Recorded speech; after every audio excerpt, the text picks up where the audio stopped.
नमस्कार दोस्तों, I hope you all are doing well. दोस्तों, एंशियंट हिस्ट्री की सीरीज को आगे बढ़ाते हुए आज हम सेट 4 को डिस्कस करेंगे। इसमें मैंने आपके लिए 100 क्वेश्चन लाए हैं। जो भी 100 क्वेश्चन है ये मोस्ट इंपॉर्टेंट पीवाईक्यूज हैं फ्रेंड्स, जो पिछले वर्षों में विभिन्न परीक्षाओं में पूछे गए हैं, जो आपके अपकमिंग एग्जाम के लिए काफ़ी ज़्यादा यूजफुल होने वाले हैं। तो चलिए शुरू करते हैं आज के हमारे सेशन को। आज का जो हमारा फर्स्ट क्वेश्चन है, निम्नलिखित में से सम्राट अशोक की वह पली कौन थी जिसने उसको सबसे अधिक प्रभावित किया था। तो ये आपसे पूछा गया है। इसका राइट आंसर क्या हो जाएगा फ्रेंड्स? कारुवाकी। कारुवाकी उस पली का नाम है जिसने सम्राट अशोक को सबसे ज्यादा प्रभावित किया था। और इसने सम्राट अशोक जो था उसने बौद्ध धर्म अपनाने के पश्चात कारुवाकी पर काफी भरोसा किया और बुद्धिज्म के प्रचार प्रसार के लिए इसको एक अच्छा इसने नेतृत्व किया था। सम्राट अशोक ने इस पर काफी भरोसा करके इसको नेतृत्वकर्ता के रूप में चुना था।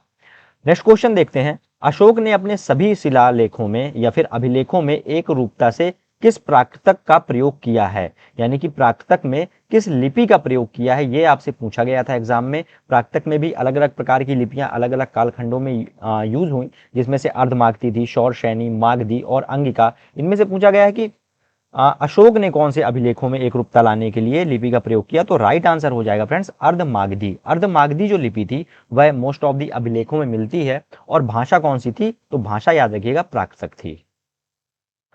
नेक्स्ट क्वेश्चन है, बिंदुसार ने विद्रोहियों को कुचलने के लिए अशोक को कहां भेजा था? तो इसका राइट आंसर क्या हो जाएगा फ्रेंड्स? तक्षशिला। तक्षशिला भेजा गया था अशोक को बिंदुसार के द्वारा, उसके पिता के द्वारा। और यहाँ पर उसने विद्रोहियों को कुचलने के साथ साथ तक्षशिला जो उस समय विश्वविद्यालय था उसको भी काफी ज्यादा हमलों से बचाया था। नेक्स्ट क्वेश्चन है, निम्नलिखित में से वह व्यक्ति कौन था जिसका नाम देवन पियादस्सी था, जिसने अपने आप को देवम नाम पियादस्सी बोला था? तो काफी इजी क्वेश्चन है। राइट आंसर क्या हो जाएगा फ्रेंड्स? मौर्य सम्राट अशोक को। मौर्य सम्राट अशोक के जो अभिलेख हैं उसमें कहीं कहीं किसी किसी अभिलेखों में, साहित्यों में उसने अपने आप को देवम नाम पियादस्सी बोला है। इसका मतलब क्या होता है? देवों का प्रिय हो, जो देवों का प्रिय होता है उसे बोलते हैं देवन नाम पियादस्सी।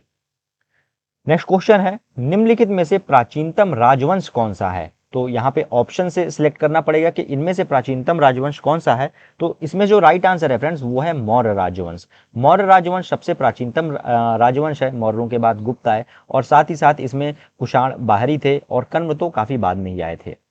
नेक्स्ट क्वेश्चन है, कौटिल्य चाणक्य किसका प्रधानमंत्री था? ये आपसे पूछा गया है। राइट आंसर क्या हो जाएगा फ्रेंड्स? चंद्रगुप्त मौर्य। चंद्रगुप्त मौर्य का प्रधानमंत्री जो था वो विष्णुगुप्त या फिर जिसे हम चाणक्य बोलते हैं, चाणक्य था। इसने नंद वंश के घनानंद को हरा करके मौर्य साम्राज्य की स्थापना की थी। किसने की थी? चंद्रगुप्त मौर्य ने। नेक्स्ट क्वेश्चन है, कलिंग विजय के उपरांत अशोक महान ने निम्नलिखित किस धर्म को अंगीकार किया था? तो ये सबको पता है, ये भी काफी इजी क्वेश्चन है। बौद्ध धर्म को अपना लिया था कलिंग नरेश जो खारवेल था उस समय, खारवेल को हरा करके काफी ज्यादा मात्रा में यहाँ पे युद्ध हुआ था, काफी बड़ा युद्ध हुआ था, जिससे शोकाकुल होकर के जो अशोक था उसने बौद्ध धर्म को अपना लिया था। नेक्स्ट क्वेश्चन है, चंद्रगुप्त के शासन विस्तार में किसने मुख्य रूप से मदद की थी? तो इसका राइट आंसर क्या हो जाएगा?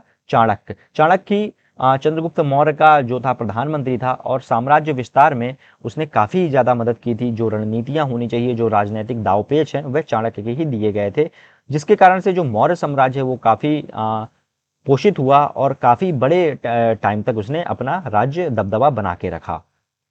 नेक्स्ट क्वेश्चन है, सांची किस कला और व मूर्ति कला का निरूपण करता है? तो सांची हम सबको पता है, जो सांची का स्तूप है वो बौद्ध धर्म से रिलेटेड है और ये बौद्ध धर्म की कला, महात्मा बुद्ध की जो शिक्षाएं हैं उनको सीधा सीधा सा इंगित करता है। नेक्स्ट क्वेश्चन है, प्राचीन भारत का वह प्रसिद्ध शासक जिसने अपने जीवन के अंतिम दिनों में जैन धर्म को अपनाया था? तो पिछले सेशन में मैंने आपको बताया था जो चंद्रगुप्त मौर्य था उसने बाद में भद्रबाहु जो था, भद्रबाहु इसके गुरु का नाम था, उसके संपर्क में आकर के जैन धर्म को अपना लिया था। और ये कहाँ चले गए थे? कर्नाटक में श्रावण बेलगोला के पास, जहाँ पे महामस्तकाभिषेक होता है, बाहुबली जी की मूर्ति है, वहां पर रह के एक गुफा में इन्होंने अपने अंतिम क्षण व्यतीत किए थे। और अंतिम क्षण कैसे व्यतीत किए थे? तो संथारा प्रथा भी मैंने आपसे डिस्कस की थी, इसी के तौर पर इन्होंने अपने शरीर को त्यागा था। नेक्स्ट क्वेश्चन है, मौर्य साम्राज्य की स्थापना किसने की थी? तो राइट आंसर हो जाएगा नंद वंश के घनानंद को हरा करके चंद्रगुप्त मौर्य ने मौर्य साम्राज्य की स्थापना की थी। नेक्स्ट क्वेश्चन है फ्रेंड्स, मौर्य साम्राज्य में प्रचलित मुद्रा का नाम क्या था? तो इस समय तक मुद्राएं जो हैं वो प्रचलन में आ चुकी थी और इस समय जो मुद्रा चलती थी उसका नाम था पण। पण मुद्रा, पण बोला जाता था उस समय की मुद्राओं को। नेक्स्ट क्वेश्चन है, निम्नांकित में से कौन मौर्य वंश का शासक नहीं है? तो यहाँ पे ऑप्शन दिए गए हैं आपके लिए, इनमें से पूछा गया है कि कौन सा शासक नहीं है। तो चंद्रगुप्त मौर्य तो स्थापना इसी ने की थी, अशोक भी था, बिंदुसार अशोक के पिता थे और चंद्रगुप्त के बेटे थे, अजात शत्रु मौर्य साम्राज्य से नहीं था, ये आप याद रखिएगा। नेक्स्ट क्वेश्चन है, निम्नलिखित में से अशोक का उत्तराधिकारी कौन था? तो ये राइट आंसर क्या है फ्रेंड्स? कुणाल। कृणाल या कुणाल जो था वो अशोक का उत्तराधिकारी था। अशोक के पुत्र थे ये और इन्होंने अशोक के बौद्ध धर्म के अपनाने के पश्चात जब उन्होंने शरीर को त्याग दिया था उसके बाद जो पूरी राज सत्ता है वह कुणाल के हाथों ही आई थी। नेक्स्ट क्वेश्चन है, मुद्रा राक्षस का लेखक निम्नलिखित में से कौन है? काफी इंपॉर्टेंट क्वेश्चन है। राइट आंसर क्या हो जाएगा फ्रेंड्स? विशाख दत्त। विशाख दत्त जो है वह मुद्रा राक्षस के लेखक हैं और मुद्रा राक्षस किसके ऊपर है? तो याद रखिएगा चंद्रगुप्त मौर्य के जीवन पर आधारित है। उसकी जो उस समय की प्रजा थी, उसकी जो कार्य प्रणालियां थी, उनके ऊपर पूरी तरीके से यह जो साहित्य है उनके ऊपर पूरी तरीके से ये लिखा गया है। नेक्स्ट क्वेश्चन है, विशाख दत्त के प्राचीन भारतीय नाटक मुद्रा राक्षस की जो विषय वस्तु है वो क्या है? तो देखिए सीधा सा पूछ लिया, विषय वस्तु क्या है? तो इसका राइट आंसर क्या हो जाएगा? जैसा कि मैंने आपको बताया, चंद्रगुप्त मौर्य के समय राज दरबार में दुर्भाषिंगियों के बारे में, मतलब दुर्भाषिंगियों से मतलब क्या हुआ कि जो भी उसके मिनिस्टर्स थे, जो भी उसकी कार्य प्रणाली थी, उसके बारे में वह कैसे चलता था, प्रजा कैसे उस पर रिस्पॉन्ड करती थी, तो इन सब के बारे में जो मुद्रा राक्षस है इसके बारे में लिखा गई थी। विशाख दत्त ने इसे लिखा था। नेक्स्ट क्वेश्चन है फ्रेंड्स, मालवा, गुजरात एवं महाराष्ट्र किस शासक ने पहली बार जीते थे? तो काफी इंपॉर्टेंट क्वेश्चन है ये। इसका राइट आंसर क्या हो जाएगा फ्रेंड्स? चंद्रगुप्त मौर्य। उस समय जो मौर्य साम्राज्य है लगभग अगर साउथ को, कावेरी के नीचे के कुछ भाग को छोड़ दें तो मौर्य साम्राज्य पूरे भारत में उसका एकाधिपत्य राज था। राइट आंसर क्या हो जाएगा? चंद्रगुप्त मौर्य। नेक्स्ट क्वेश्चन है, किसने सहिष्णुता, उदारता और करुणा के त्रिविध आधार पर राजवंश की स्थापना की? तो राइट आंसर क्या है? बौद्ध धर्म जिसने अपना लिया था अशोक ने, कलिंग युद्ध के बाद उसने सहिष्णुता, उदारता और करुणा की स्थापना की। नेक्स्ट क्वेश्चन है, निम्नलिखित किस शहर में अशोक के शिलालेख नहीं है? तो ये काफी इंपॉर्टेंट क्वेश्चन है फ्रेंड्स। राइट आंसर क्या हो जाएगा इसका? पाटलिपुत्र। पाटलिपुत्र में जो है किसी भी प्रकार के कोई भी शिलालेख नहीं है अशोक के, क्योंकि ये तो खुद राजधानी के तौर में थी उस समय मगध की। तो यहाँ पर खुद अशोक और जो यहाँ के मंत्री थे, जो भी मेन औहदेदार थे, वो यहाँ पे रूल करते थे, तो किसी भी प्रकार के शिलालेखों की जरूरत यहाँ पर नहीं पड़ी थी। नेक्स्ट क्वेश्चन है, अर्थशास्त्र का लेखन जो था वह किसके समकालीन का था? ये आपसे पूछा गया है। तो राइट आंसर क्या हो जाएगा? चंद्रगुप्त मौर्य के समकालीन था। जो विष्णुगुप्त थे, चाणक्य थे, उन्होंने इसे लिखा था। और यह किससे संबंधित है? तो राजनीति से संबंधित है। याद रखिएगा, राजनीति से संबंधित है, विष्णुगुप्त के द्वारा ये लिखा गया है। नेक्स्ट क्वेश्चन है, नंद वंश के पश्चात मगध पर किस राजवंश ने शासन किया? इसका राइट आंसर क्या हो जाएगा फ्रेंड्स? इसका राइट आंसर है फ्रेंड्स मौर्यों ने किया। घनानंद को हराने के बाद चंद्रगुप्त मौर्य इसका सक्सेसर बना था और मौर्य वंश की स्थापना करने के बाद नंद वंश के पश्चात जो सीधा सत्ता का हस्तांतरण हुआ वो मौर्य वंश को हुआ था। नेक्स्ट क्वेश्चन है, मौर्य काल में शिक्षा का सर्वाधिक प्रसिद्ध केंद्र कौन सा था? राइट आंसर क्या हो जाएगा उस समय? तक्षशिला काफी ज्यादा शिक्षा का प्रसिद्ध केंद्र था। जो चाणक्य थे वो यहाँ पे आप कह सकते हैं इस समय के प्रोफेसर थे और वहीं से ये पढ़े थे, तक्षशिला से ही पढ़े थे और वहीं पर ये शिक्षक हो गए थे। बाद में ये फिर जो चंद्रगुप्त मौर्य था उसके दरबार में प्रधानमंत्री बने। नेक्स्ट क्वेश्चन है, मेगास्थनीज की पुस्तक का नाम क्या है? तो ये सब आपको ये तो पता ही होगा आपको। राइट आंसर क्या हो जाएगा? इंडिका। इंडिका जो थी वो मेगास्थनीज की पुस्तक का नाम था। चंद्रगुप्त मौर्य के समय ये आया था, चीनी यात्री था। राइट आंसर क्या होगा? इंडिका। नेक्स्ट क्वेश्चन है, जिसके ग्रंथ में चंद्रगुप्त मौर्य का विशिष्ट रूप से वर्णन हुआ है वह है? तो इसका राइट आंसर क्या हो जाएगा? विशाख दत्त। मुद्रा राक्षस इसने लिखी थी और मुद्रा राक्षस चंद्रगुप्त मौर्य के ही बारे में लिखी हुई है। नेक्स्ट क्वेश्चन है, वह स्रोत जिसमें पाटलिपुत्र के प्रशासन का वर्णन उपलब्ध है वह कौन सा है? तो इसमें भी साहित्य का नाम पूछा गया था आपसे। राइट आंसर क्या हो जाएगा फ्रेंड्स? इंडिका। जो मेगास्थनीज की इंडिका है उसमें पाटलिपुत्र के विस्तृत प्रशासन का जो वर्णन है उसमें किया गया है और इसमें यह भी लिखा गया है कि जो चंद्रगुप्त का उस समय जो राजमहल था वो ऐसा लगता था कि जैसे किसी स्वर्ग का महल हो और यहाँ पे खुद इंद्रवास कर रहे हो। इस प्रकार से कुछ बड़ा ही अच्छे तरीके से वर्णन किया गया था इंडिका में। नेक्स्ट क्वेश्चन है, अशोक के शिलालेखों में प्रयुक्त भाषा क्या है? तो ये मैंने आपको पहले ही बताया, जो लिपि थी वो अर्धमागधी थी और भाषा कौन सी थी? भाषा थी प्राकृतिक। प्राकृतिक भाषा का यूज किया गया था अशोक के शिलालेखों में। नेक्स्ट क्वेश्चन है, निम्नलिखित में से किस मौर्य राजा ने दक्कन की विजय प्राप्त की थी? इंपॉर्टेंट क्वेश्चन है। राइट आंसर क्या हो जाएगा फ्रेंड्स इसका? चंद्रगुप्त मौर्य ने। चंद्रगुप्त मौर्य ने दक्कन के जो राज्य हैं ऑलमोस्ट लगभग पूरे दक्कन को उसने जीत लिया था। नेक्स्ट क्वेश्चन है, मेगास्थनीज ने भारतीय समाज को कितनी श्रेणियों में विभाजित किया है? काफी इंपॉर्टेंट क्वेश्चन है। राइट आंसर क्या हो जाएगा फ्रेंड्स? 7 श्रेणियों में मेगास्थनीज ने जो भारतीय समाज है उसको विभाजित किया है। और याद रखिएगा, इंडिका में दासों का उल्लेख नहीं किया गया है। किसी भी प्रकार के दासत्व की प्रणाली यहां पर प्रचलित नहीं थी इंडिका के अनुसार। नेक्स्ट क्वेश्चन है, कौटिल्य के अर्थशास्त्र में किस पहलू पर प्रकाश डाला गया है? तो राइट आंसर क्या हो जाएगा? कई बार मैं आपको बता चुका हूं, ये है राजनीतिक नीतियां। राजनीति के ऊपर पूरी विशुद्ध पुस्तक है ये। अर्थशास्त्र नाम पर मत जाइएगा, क्योंकि उस टाइम के कंटेक्स्ट के हिसाब से इसका मतलब राजनीतिक नीतियों से ही था, आज के समय से ये नहीं है। नेक्स्ट क्वेश्चन है, निम्न में से कौन सा क्षेत्र अशोक के साम्राज्य में सम्मिलित नहीं था? तो ये था श्रीलंका। सिंघल द्वीप उस समय बोलते थे, क्या नाम था? पूछ लिया जाएगा आपसे कि श्रीलंका को क्या नाम बोला जाता था पहले, तो सिंघल द्वीप के नाम से इसे जाना जाता था और अशोक के साम्राज्य में ये नहीं था। फ्रेंड्स, आगे बढ़ने से पहले इन्फॉर्मेशन है आपके लिए, हमारी जो करंट अफेयर्स की ई बुक है वो हमारी वेबसाइट पर अपडेट होती रहती हैं। वार्षिक हो गई, द्वैमासिक हो गई, त्रैमासिक हो गई। आपके एग्जाम पॉइंट ऑफ व्यू से ये काफ़ी ज़्यादा यूजफुल हो सकती हैं। बहुत ही सिलेक्टेड और आपके एग्जाम ओरिएंटेड करंट अफेयर यहाँ पे रखा जाता है। तो इसे परचेस करने के लिए जो इसकी लिंक है आपको डिस्क्रिप्शन बॉक्स में मिल जाएगी, या फिर आप डायरेक्ट हमारी वेबसाइट विजिट कर सकते हैं www.ravibookspdf.com पर। लौटते हैं हमारे क्वेश्चन की ओर। नेक्स्ट क्वेश्चन है, पाटलिपुत्र को किस शासक ने सर्वप्रथम अपनी राजधानी बनाई? तो इसका राइट आंसर क्या हो जाएगा फ्रेंड्स? चंद्रगुप्त मौर्य ने। पाटलिपुत्र को जो सर्वप्रथम अपनी राजधानी बनाई थी वह मौर्य शासक कौन था? चंद्रगुप्त मौर्य। नेक्स्ट क्वेश्चन है, पाटलिपुत्र में स्थित चंद्रगुप्त का महल मुख्यतः बना था। इसका राइट आंसर क्या हो जाएगा? लकड़ियों का बना हुआ था। इंडिका में इसका वर्णन मिलता है, काफी ज्यादा अच्छा महल इंडिका ने बोला है कि जैसे किसी स्वर्ग के राजा का महल हो, तो लकड़ियों का बना हुआ ये मुख्य रूप से महल था। नेक्स्ट क्वेश्चन है, बराबर जो कि गया जिले में है, उन बराबर की गुफाएं काफी ज्यादा प्रचलित हैं, बुद्धिज्म से रिलेटेड होती हैं ये, का उपयोग किसने आश्रय गृह के रूप में किया था? ये आपसे पूछा गया है। राइट आंसर क्या हो जाएगा? अजीवकों से। अजीवकों ने इसका आश्रय के रूप में जो प्रयोग था वह किया था। और अजीवकों के जो संप्रदाय के जो संस्थापक थे वो कौन थे? वो थे हमारे मक्खली गोशाल।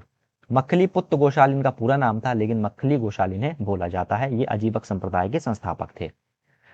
नेक्स्ट क्वेश्चन है, किस अभिलेख से यह साबित हुआ है कि चंद्रगुप्त का प्रभाव पश्चिम भारत तक फैला हुआ है? राइट आंसर क्या हो जाएगा? रुद्रदमन का जूनागढ़ का जो अभिलेख है उससे सीधा सीधा सा पता लगता है, क्योंकि वहां पे चंद्रगुप्त का नाम लिखा हुआ है।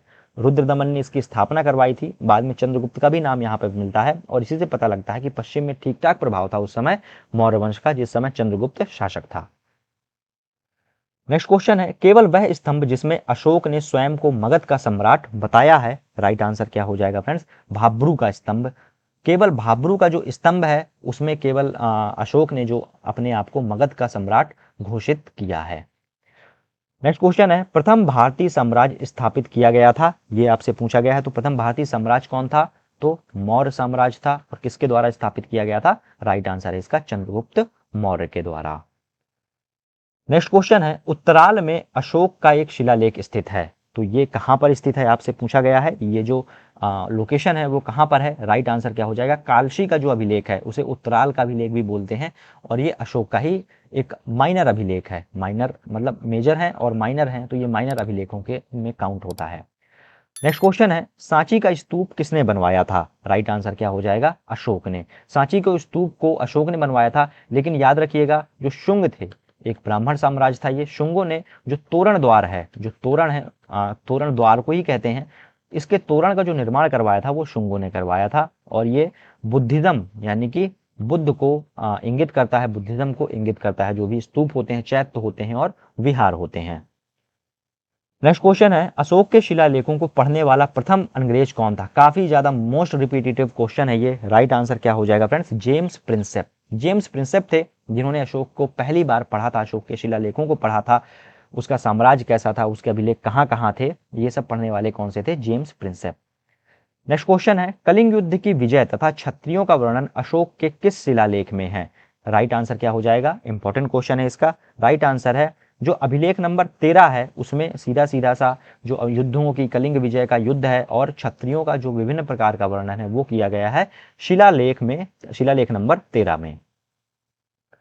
नेक्स्ट क्वेश्चन है, प्रसिद्ध यूनानी राजदूत मेगास्थनीज भारत में किसके दरबार में आया था। तो ये मैंने आपको पहले ही बताया, किसके दरबार में आया था, चंद्रगुप्त मौर्य के दरबार में आया था। एक ये यूनानी था, सॉरी मैंने चीनी बोल दिया होगा तो माफ करिएगा, चीनी नहीं था, ये यूनानी राजदूत था मेगास्थनीज।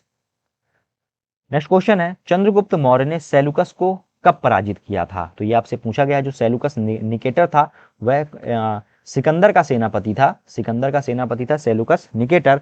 तो कब पराजित किया था, 305 ईसा पूर्व में चंद्रगुप्त मौर्य ने सेलुकस निकेटर को पराजित किया था। उस समय जो जहाँ पे ये राज करते थे तो उसको कहते थे हम क्षत्रप, ये भी आप याद रखिएगा। क्षत्रप का सीधा सा संबंध क्या हो जाता है कि किसी राज्य से है, ठीक है। तो ऐसे क्वेश्चन पूछ लिए जाते हैं कि निम्नलिखित में से क्षत्रप का मतलब क्या है, तो आपका आंसर क्या हो जाएगा, राज्य से। नेक्स्ट क्वेश्चन है, निम्नलिखित में से कौन सा राजा प्रायः जनता के संपर्क में रहता था। राइट आंसर क्या हो जाएगा फ्रेंड्स, अशोक। अशोक प्रायः अपनी जनता से मिलता रहता था, उनकी जो समस्याएं हैं उनको हल करता था। इसी वजह से अशोक को हम काफी ज्यादा महान बोलते हैं, महान अशोक बोलते हैं, क्योंकि इसका कार्यकाल मौर्य साम्राज्य में सबसे ज्यादा मौर्य अपने मतलब पीक पे था, मौर्य साम्राज्य अपनी पीक में था, किसमें, अशोक के कार्यकाल में। नेक्स्ट क्वेश्चन है, अशोक ने 261 ईसा पूर्व में कलिंग को जीतने के बाद क्या किया। राइट आंसर इसका क्या हो जाएगा फ्रेंड्स, भारी रक्तपात को देख करके युद्ध नीति को सदा के लिए उसने त्याग दिया और बुद्धम शरणम गच्छामि हो गया, यानी कि बुद्ध की शरण में चला गया था।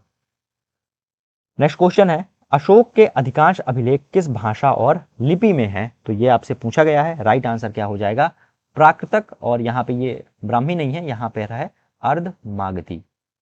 मोस्टली किस में है, अर्धमागधी और प्राकृतक में है। नेक्स्ट क्वेश्चन क्या है, किस ग्रंथ में चंद्रगुप्त मौर्य के लिए वृषल यानी कि निम्न कुल का शब्द प्रयोग किया गया है। राइट आंसर क्या हो जाएगा फ्रेंड्स, मुद्रा राक्षस। मुद्रा राक्षस में जो चंद्रगुप्त मौर्य है उसे वृषल के रूप में इंगित किया गया है। और ऐसा क्यों किया गया है, क्योंकि ऐसा माना जाता है, जो इतिहासकार हैं वो मानते हैं कि जो मोर शब्द है ये मोरीय जनजाति से आया है, जो उस समय की जो वहाँ की आदिवासी जनजाति होती थी नंद वंश के समय की। तो ये इसलिए यहाँ पे वृषल शब्द का यूज हुआ है, जिसका मतलब क्या होता है, कोई निम्न कुल का व्यक्ति। नेक्स्ट क्वेश्चन है, अशोक के जो शिलालेख हैं यानी कि जो रॉक एडिक्ट्स हैं संगम राज्य के बारे में हमें बताते हैं, वो कौन से शिलालेख हैं जो संगम राज्य के बारे में बताते हैं। संगम राज्यों से मतलब क्या है, 3 राज। कौन कौन से, पांड्य, चेर और चोल। ये 3 राज संगम राज्यों के अधीन पे आते थे। और उस समय ये बताते हैं कि उस समय में भी ये जो संगम साहित्य था, संगम साहित्य के अलावा भी जो संगम राज्य हैं वो मौर्य वंश में भी स्थापित थे। राइट आंसर इसका क्या हो जाएगा, जो 12वां और 13वां अभिलेख है, जो 12वां और 13वां अभिलेख है वह संगम राज्यों के बारे में सीधा सीधा सा बताता है। नेक्स्ट क्वेश्चन है, निम्नलिखित में से किस राज्यादेश में अशोक के व्यक्तिगत नाम अशोक का उल्लेख मिलता है। राइट आंसर क्या हो जाएगा, मशकी का जो अभिलेख है उसमें अशोक का सीधा सा नाम मिलता है, मतलब सम्राट अशोक का नाम मिलता है। नेक्स्ट क्वेश्चन है, निम्नलिखित वक्तव्यों में कौन सा एक वक्तव्य अशोक के प्रस्तर स्तंभों के बारे में गलत है। तो आपके सामने जो वक्तव्य हैं, जो कथन है वो दिए गए हैं और इनमें से छांटना है कि कौन सा गलत है। तो इन पर बढ़िया पॉलिश है, ये सही है, बढ़िया पॉलिश है। जो सारनाथ का जो सिंह वाला है आप देख पा रहे होंगे, बहुत ही ज्यादा चमकीला है। ये अखंड है, हाँ तो बिल्कुल ये अखंड है। स्तंभों में शाफ्ट शुंडाकार है, जो शाफ्ट है वो सूंडकार मतलब सूंड के आकार है, मतलब हाथी की जो सूंड है उसके आकार की है। आप कुछ नहीं, आप दिमाग में जो अशोक स्तंभ है उसको ले आइए, ये सारा क्वेश्चन आपसे बन जाएगा। ये स्थापत्य संरचना के भाग हैं, तो नहीं, ये स्थापत्य संरचना के भाग नहीं है, ये स्तंभ संरचना के भाग हैं। किसके भाग हैं, स्तंभ संरचना के ये भाग हैं। स्थापत्य संरचना मतलब क्या होता है, कोई महल बनाना, चैत्य हो गया, विहार हो गया, मंदिर, ये सब किस में आते हैं, ये स्थापत्य संरचना में आते हैं। नेक्स्ट क्वेश्चन है, श्रीनगर की स्थापना किस मौर्य शासक ने की थी। राइट आंसर क्या हो जाएगा फ्रेंड्स, अशोक ने। अशोक ने श्रीनगर की स्थापना की थी। नेक्स्ट क्वेश्चन है, किस ग्रंथ में शूद्रों के लिए आर्य शब्द का प्रयोग हुआ है। राइट आंसर इसका क्या हो जाएगा फ्रेंड्स, अर्थशास्त्र में। अर्थशास्त्र में फ्रेंड्स शूद्रों के लिए जो है आर्य शब्द का प्रयोग हुआ है। नेक्स्ट क्वेश्चन है, अशोक ने अपने राज्याभिषेक के चौथे वर्ष में निग्रोध के प्रभाव से प्रभावित होकर किससे बौद्ध धर्म की दीक्षा ली थी? तो काफी इंपॉर्टेंट क्वेश्चन है ये। राइट आंसर क्या हो जाएगा? उपगुप्त। उपगुप्त उस समय संघ अध्यक्ष था और इसी ने अशोक को दीक्षा दी थी। कलिंग युद्ध के बाद का जो रक्तपात था उसको देख करके अशोक का हृदय परिवर्तन हुआ और इसने उपगुप्त से शिक्षा लेकर के बौद्ध धर्म की शिक्षा और अहिंसा की नीति को अपनाया था। नेक्स्ट क्वेश्चन है, किसने पाटलिपुत्र को पोलीबोथरा कहा है? किसने पाटलिपुत्र को पोलीबोथरा कहा है? तो ये है यूनानी जो ट्रैवलर है मेगास्थनीज, उसने अपनी पुस्तक इंडिका में पाटलिपुत्र को पोलीब्रोथा कहा है। नेक्स्ट क्वेश्चन है, मौर्य काल में एग्रोनोमोई किसे कहा जाता था? काफी ज्यादा इंपॉर्टेंट क्वेश्चन है, रिपीटेटिव क्वेश्चन है ये। राइट आंसर क्या हो जाएगा? जो सड़क का निर्माण करवाता था, सड़क निर्माण अधिकारी होता था, उसे हम एग्रोनोमोई कहते थे। नेक्स्ट क्वेश्चन है, मौर्य काल में गुप्तचरों को क्या कहा जाता था? यह आपसे पूछा गया है। राइट आंसर क्या हो जाएगा? गूढ़ पुरुष। गूढ़ पुरुष कहा जाता था गुप्तचरों को मौर्य काल में। और दो तरह के गुप्तचर होते थे, दो तरह के गुप्तचर होते थे। जो एक उसी राज्य में रह करके भ्रमण करके राज्य की इंफॉर्मेशन लाते थे, और जो बाहर के राज्यों में जा करके इंफॉर्मेशन लाते थे अपने राज्य की खुशहाली के लिए, अपने राज्य को कोई सीक्रेट इंफॉर्मेशन देने के लिए। गुप्तचरों में एक कन्याओं का भी था प्रयोग हुआ था, जिसे हम विष कन्या कहते हैं। विष कन्याओं का भी उपयोग मिलता है अर्थशास्त्र में, सीधा सा विष कन्याओं का उल्लेख दिया जाता है, जो वो भी गुप्तचर की कैटेगरीज में आती थी। नेक्स्ट क्वेश्चन है, किस श्रीलंकाई शासक ने अपने आप को मौर्य सम्राट अशोक के आदर्शों के अनुरूप ढालने की कोशिश की थी? तो राइट आंसर क्या हो जाएगा? तिस्स। तिस्स था सिंघल द्वीप का ये राजा था। उस समय मौर्य सम्राट जो अशोक था उसका प्रभाव काफी ज्यादा था। कलिंग युद्ध के बाद उसने बौद्ध धर्म को अपनाया, उसके आदर्शों से काफी लोग जो प्रभावित हुए, और उसी में से था सिंघल द्वीप का राजा तिस्स, जिसने अपने मौर्य सम्राट के आदर्शों को अपने अनुकूल ढालने की कोशिश की थी। नेक्स्ट क्वेश्चन है, किस जैन ग्रंथ में चंद्रगुप्त मौर्य के जैन धर्म अपनाने का उल्लेख मिलता है? इसका राइट आंसर क्या हो जाएगा फ्रेंड्स? परिशिष्ट पर्वन। ये एक जैन धर्म ग्रंथ है, इसमें जो चंद्रगुप्त मौर्य है उसके जैन धर्म अपनाने का उल्लेख मिलता है। नेक्स्ट क्वेश्चन है, किस महीने से मौर्यों का राजकोषीय वर्ष आरंभ होता है और उनमें शामिल है? ये राइट आंसर क्या हो जाएगा फ्रेंड्स? इसका आषाढ़ माह से। जैसे अभी चलता है ना, फरवरी से चालू हुआ, अप्रैल से चालू हुआ, बोले सेल एंड मंथ चल रही है, और सेल क्लोजिंग डे चल रहा है, या फिर सेल क्लोजिंग मंथ चल रहा है, तो इसी प्रकार से उस समय की जो अर्थव्यवस्था थी उसमें आषाढ़ यानी कि जुलाई को राजकोषीय वर्ष माना जाता था। वहीं से ही ये चीजें आरंभ होती थी।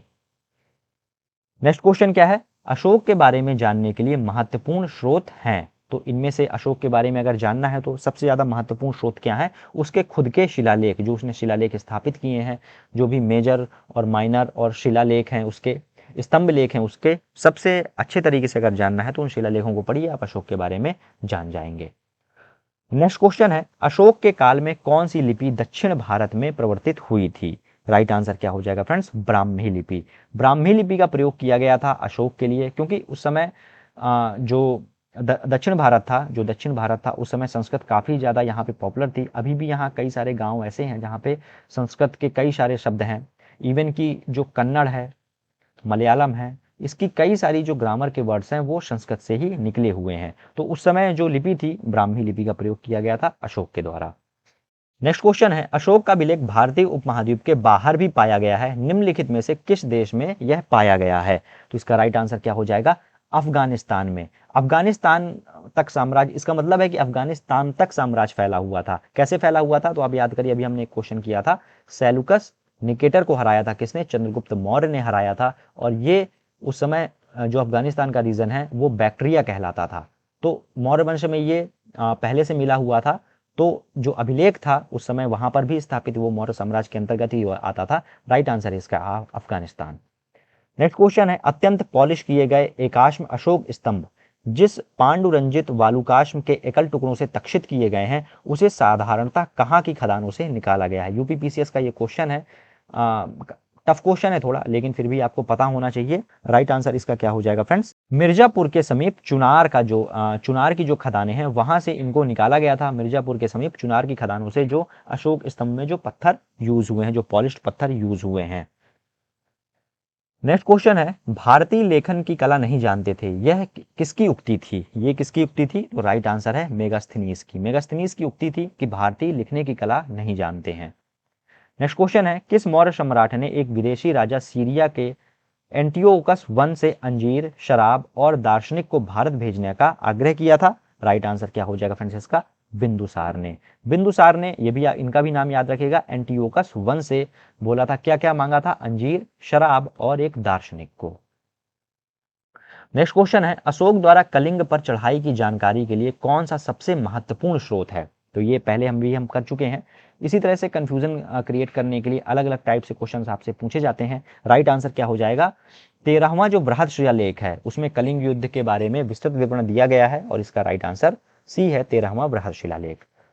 नेक्स्ट क्वेश्चन है, बिंदुसार की मृत्यु के समय अशोक एक प्रांत का गवर्नर था, इस प्रांत की पहचान करें। तो राइट आंसर क्या हो जाएगा? उज्जैन। उज्जैन या फिर उस समय हम क्या बोलते थे? अवंतिका या फिर अवंती बोलते थे उस समय उज्जैन को, तो उज्जैन इसका राइट आंसर है।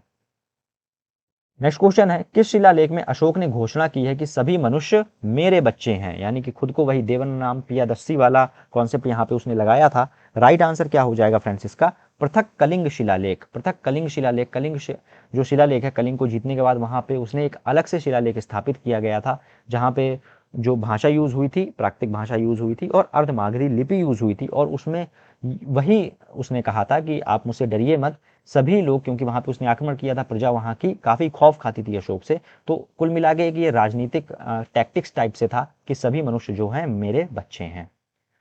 नेक्स्ट क्वेश्चन है, कौन सी घोषणा युद्ध और हिंसा के प्रति अशोक के आंतरिक दुख को स्पष्ट करता है? राइट आंसर क्या हो जाएगा फ्रेंड्स इसका? कलिंग का पृथक शिलालेख। वहां पे उसने काफी शोक जताया है कलिंग के पृथक शिलालेख में कि मैंने गलत किया और अब मैं मतलब अहिंसा का पुजारी हो गया हूं, मैंने बुद्ध धर्म अपना लिया है और रक्तपात से मेरा हृदय परिवर्तन हो गया है।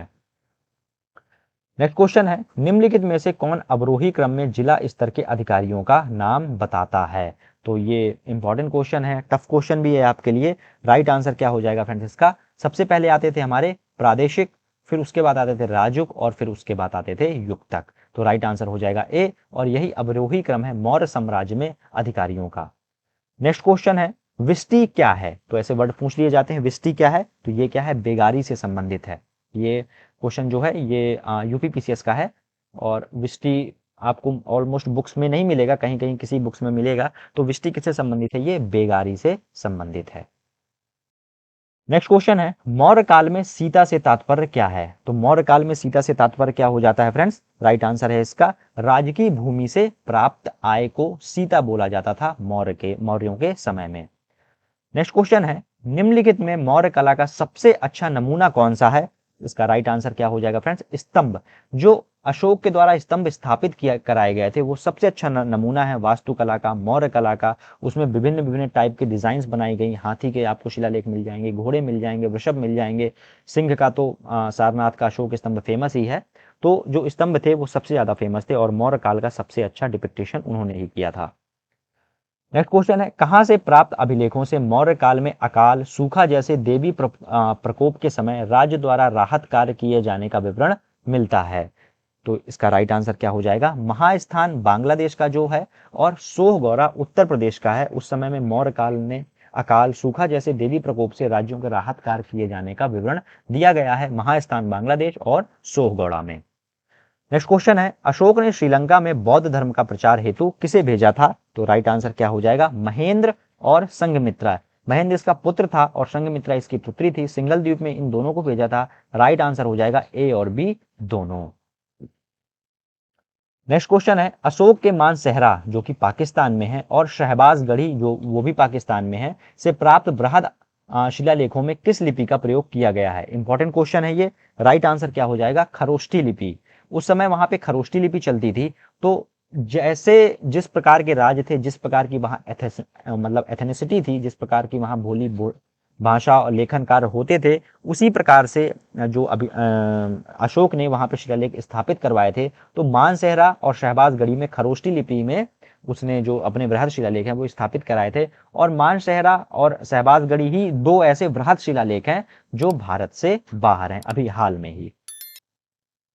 नेक्स्ट क्वेश्चन है, कहां से अशोक के द्विभाषाई ग्रीक और अरमाइक अभिलेख प्राप्त हुए हैं? राइट आंसर क्या हो जाएगा? शेरकुना। ये कहां पर है? कांधार में द्विभाषाई यानी कि ग्रीक में भी है और अरमाइक में भी यहाँ पर जो शिलालेख है यहाँ की लिपि है। नेक्स्ट क्वेश्चन है, कौटिल्य द्वारा रचित अर्थशास्त्र कितने अधिकरणों में विभाजित है? ये आपसे पूछा गया है। राइट आंसर क्या हो जाएगा फ्रेंड्स? 15 अधिकरणों में। 15 अधिकरणों में कौटिल्य द्वारा रचित जो अर्थशास्त्र है वह विभाजित है। नेक्स्ट क्वेश्चन है, अर्थशास्त्र में उल्लिखित शाप्तांग सिद्धांत जो है उसमें कौन कौन से शामिल थे? जो 7 मेगास्थनीज ने भी 7 जातियों का वर्णन किया, 7 विभागों में बांटा है, और अर्थशास्त्र ने भी साप्तांग सिद्धांतों से राज्य की जो मजबूती है, जो बेसिक है, जो फंडामेंटल है, उनके तौर पर उन्हें चिन्हित किया है। इसका राइट आंसर क्या हो जाएगा फ्रेंड्स? इनमें से सबसे पहले जरूरी है राजा जरूरी है, क्षेत्र जरूरी है, प्रशासन जरूरी है और कोष जरूरी है। तो ये जो 4 हैं ये सबसे ज्यादा जरूरी हैं, राजा, क्षेत्र, प्रशासन और कोष। उसके बाद क्या आ जाती है? प्रजा आ जाती है, मित्र आ जाते हैं। इस तरीके से 7 जो सिद्धांत हैं वो 7 लोग आते हैं और ये राजा के अंग बताए गए हैं, सप्तांग बताए गए हैं, राजा के अंग बताए गए हैं। नेक्स्ट क्वेश्चन है, अशोक का समकालीन तुर्मय कहाँ का राजा था? इसका राइट आंसर क्या हो जाएगा? मिस्र का राजा था जो तुर्मय था, ये अशोक का समकालीन था। नेक्स्ट क्वेश्चन है, किसके शासनकाल में डायमेक्स या फिर डिमेकस भारत आया था? तो ये आया था बिंदुसार के शासनकाल में। ग्रीक आक्रमणकारी था ये, और ये भारत आया था। नेक्स्ट क्वेश्चन है, निम्नलिखित अभिलेखों में किसने अशोक का नामोल्लेख हुआ है? तो ये अभिलेख दिए गए हैं और इनमें से किसमें अभिलेख का जो है नामोल्लेख हुआ है? ये है गुर्जरा नट्टूर का जो अभिलेख है उसमें अशोक का नामोल्लेख मिलता है। नेक्स्ट क्वेश्चन है, अंतिम मौर्य सम्राट बृहद्रथ की हत्या कर शुंग वंश की स्थापना 185 ईसा पूर्व में की गई थी, और जो बृहद्रथ है इसकी हत्या किसने की थी? ये आपसे पूछा गया है। तो पुष्यमित्र शुंग ने। पुष्यमित्र शुंग ने बृहद्रथ जो आखिरी मौर्य सम्राट था उसकी हत्या करके शुंग वंश की स्थापना की थी।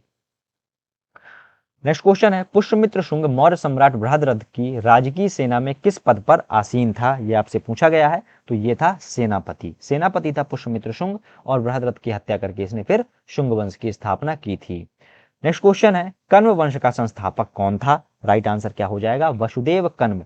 वसुदेव कण्व जो है वह कण्व वंश का संस्थापक था। नेक्स्ट क्वेश्चन है, सातवाहन या फिर हम जिन्हें आंध्र सातवाहन कहते हैं, इसका संस्थापक कौन था? राइट आंसर क्या हो जाएगा फ्रेंड्स? सिमुक। सिमुक था सातवाहन और आंध्र सातवाहनों का संस्थापक। नेक्स्ट क्वेश्चन है, सातवाहनों से पहले स्थानीय अधिकारियों के रूप में काम किया था, मतलब जो सातवाहन सत्ता से आने से पहले किस साम्राज्य के किस राजा के अधीन स्थानीय अधिकारियों के रूप में काम करते थे? तो राइट आंसर क्या हो जाएगा? मौर्यों के अधीन। ये मौर्यों के अधीन स्थानीय अधिकारी थे जिन्होंने बाद में उनमें से एक राजा था सिमु, अपनी सत्ता जो है अपना राज्य स्वतंत्र घोषित किया और फिर धीरे धीरे अपना प्रसार चालू किया। नेक्स्ट क्वेश्चन है, निम्नलिखित में से वह महानतम कुषाण नेता कौन था जो बौद्ध बन गया था? राइट आंसर क्या हो जाएगा इसका? कनिष्क। कनिष्क जो है वह अपने जीवन काल में, अपने राज्य समाप्त होने के बाद में बौद्ध धर्म को इसने अपना लिया था। नेक्स्ट क्वेश्चन है, कुषाण काल के दौरान मूर्ति कला की गांधार शैली निम्नलिखित में से किसका मिश्रण है? तो इसका राइट आंसर क्या हो जाएगा? भारत और ग्रीक, यानी कि यूनान और ग्रीक का मिश्रण है जो गांधार शैली है। 2 प्रकार की शैलियां विकसित हुई थी, एक है मथुरा कला जो भारत की ही है, और एक है गांधार शैली। इसमें आपको बुद्धिज्म हो गया, जैनिज्म हो गया, इवन कि हिंदुइज्म की भी काफी ज्यादा मूर्तियां और वास्तुकला से संबंधित मूर्तियां, स्तंभ हो गए, शिलालेख हो गए, मिल जाएंगे। तो ये किसके कंपाइलेशन से? भारत और ग्रीक की शैली से। नेक्स्ट क्वेश्चन है, कनिष्क की राजधानी का क्या नाम था? राइट आंसर है पुरुषपुर। जो कुषाण राजा कनिष्क था, काफी महान राजा था ये, और उस समय जो उसकी राजधानी थी ये थी पुरुषपुर। नेक्स्ट क्वेश्चन है, पुरुषपुर निम्नलिखित में से किसका दूसरा नाम है? ये आपसे पूछा गया है। तो पेशावर, आपने नाम सुना होगा, पाकिस्तान में पड़ता है ये, पेशावर का ही दूसरा नाम है पुरुषपुर, और कनिष्क के समय में ये राजधानी थी। नेक्स्ट क्वेश्चन है, चरक किसके राज्य के चिकित्सक थे? राइट आंसर क्या हो जाएगा? कनिष्क। कुषाण शासक कनिष्क के राज्य के चिकित्सक जो थे वो थे चरक, और इन्होंने एक बुक भी लिखी है जिसे हम जानते हैं चरक संहिता पर, और ये किस पर बेस्ड है? तो याद रखिएगा ये आयुर्वेद पर बेस्ड पुस्तक है। ठीक है, आयुर्वेद पर बेस्ड पुस्तक है ये। नेक्स्ट क्वेश्चन है, तक्षशिला के प्रसिद्ध स्थल होने का क्या कारण था? राइट आंसर क्या हो जाएगा? वहां की जो गांधार कला थी वह अद्वितीय थी, और यही उसके तक्षशिला के जो फेमस होने का, प्रसिद्ध होने का कारण था। नेक्स्ट क्वेश्चन है, भारत में सर्वप्रथम स्वर्ण मुद्राएं किसने चलाई थी? राइट आंसर क्या हो जाएगा? Indo Bactrian. इंडो बैक्टीरियन ने सर्वप्रथम स्वर्ण मुद्राएं चलाने का श्रेय जाता है इंडो बैक्टीरियन को। और सबसे ज्यादा स्वर्ण मुद्राएं किस शासनकाल में चलाई गई? तो याद रखिएगा गुप्त काल में सबसे ज्यादा स्वर्ण मुद्राएं चलाई गई थी। नेक्स्ट क्वेश्चन है, किस संग्रहालय में कुषाण कालीन मूर्तियों का संग्रह अधिक मात्रा में है? तो राइट आंसर क्या हो जाएगा? मथुरा संग्रहालय में कुषाण कालीन मूर्तियों का जो संग्रह है वह सबसे ज्यादा अधिक मात्रा में है। नेक्स्ट क्वेश्चन है, निम्नलिखित में से किसने सोने के सर्वाधिक शुद्ध सिक्के जारी किए थे? तो ये काफी इजी क्वेश्चन है। राइट आंसर क्या हो जाएगा? कुषाण। कुषाणों के समय में सबसे अधिक जो सर्वाधिक शुद्ध सोने के सिक्के थे, आप कह लें 24 कैरेट के, वह जारी किए गए थे। नेक्स्ट क्वेश्चन है, सातवाहनों के समय मुद्रा सर्वाधिक किस धातु से बने थे? तो राइट आंसर क्या हो जाएगा? सीसा की मुद्रा उस समय तक आ चुकी थी प्रचलन में, और सातवाहनों ने सीसा की जो मुद्रा है उसको प्रचलन में लाया था, और सर्वाधिक मुद्रा सीसा की ही थी। नेक्स्ट क्वेश्चन है, निम्नलिखित में से कनिष्क का समकालीन कौन है? ये आपसे पूछा गया है। राइट आंसर क्या हो जाएगा? नागार्जुन, अश्वघोष और वासुमित्र। ये साहित्य और दर्शन से संबंधित हैं, और ये कनिष्क से के समकालीन हैं, और ये इनके राज दरबार में ही बैठते थे। नेक्स्ट क्वेश्चन है, किस वंश के शासकों ने ब्राह्मणों और बौद्ध भिक्षुओं को कर मुक्त भूमि या गांव भूमि अनुदान देने की प्रथा आरंभ की थी? तो ये की थी सातवाहनों ने। सातवाहनों ने फ्रेंड्स कर भूमि या फिर जो गांव थे उन्होंने ब्राह्मणों और बौद्ध भिक्षुओं को देने की प्रथा आरंभ की थी। नेक्स्ट क्वेश्चन है, भारतीय रंगमंच में यवनिका यानी कि जिसे हम पर्दा बोलते हैं, इनका शुभारंभ करने का श्रेय किन्हें दिया जाता है? काफी ज्यादा इंपॉर्टेंट क्वेश्चन है, रिपीटेड क्वेश्चन है ये। राइट आंसर क्या हो जाएगा? यूनानियों को। जो शब्द यवनिका या फिर नाटक में जो पर्दा गिरता है, पर्दा उठता है, यदि आपने देखे हों, कॉमेडी शोज देखे हों, या फिर आप अंदाजा लगा लीजिए कपिल शर्मा का जो शो है, तो पर्दा खुलता है, गिरता है। तो ये जो प्रथा है ये कहाँ से आई थी? यूनानियों से आई थी, और इसे हम क्या बोलते थे? यवनिका। देखते हैं फ्रेंड्स आज का हमारा लास्ट क्वेश्चन क्या है। लेकिन अगर आपको सेशन पसंद आया हो, क्वेश्चन की क्वालिटी आपको अच्छी लगी हो, तो इस सेशन को जरूर लाइक करिएगा, अपने फ्रेंड्स के साथ जो है शेयर जरूर करिएगा। देखते हैं लास्ट क्वेश्चन क्या है फ्रेंड्स, भारतीयों के महान रेशम मार्ग को किसने आरंभ करवाया था? तो पिछले सेशन में हम डिस्कस कर चुके हैं इस क्वेश्चन को। राइट आंसर क्या हो जाएगा? कनिष्क ने। कनिष्क ने फ्रेंड्स भारतीयों के जो महान रेशम मार्ग है, सिल्क रूट है व्यापार के लिए, उसे डेवलप करवाया था। फ्रेंड्स अगर आपने सारे ही क्वेश्चन सीरियसली अटेम्प्ट किए होंगे तो मैंने आपके लिए 2 टेस्ट क्वेश्चन रखे हैं, उनका जो आंसर है आप मुझे कमेंट बॉक्स में जरूर दीजिएगा। पहला टेस्ट क्वेश्चन है फ्रेंड्स, कनिष्क की राजधानी क्या थी? ये आपसे पूछा गया है। आपके ऑप्शन है पुरुषपुर, बनारस, इलाहाबाद या फिर सारनाथ। नेक्स्ट टेस्ट क्वेश्चन है फ्रेंड्स आपके लिए, पुरुषपुर निम्नलिखित में से किसका दूसरा नाम है? तो दोनों क्वेश्चन लिंक्ड हैं, इजीली आप आंसर दे पाएंगे अगर आपने क्वेश्चंस को सीरियसली अटेम्प्ट किया होगा। ऑप्शन है आपके पटना, पाटलिपुत्र, पेशावर या फिर पंजाब। फ्रेंड्स आज के सेशन में बस इतना ही। मिलते हैं हम एंशिएंट हिस्ट्री की इसी तरीके के इंपॉर्टेंट सेशन को लेकर के। तब तक के लिए धन्यवाद। जय हिंद।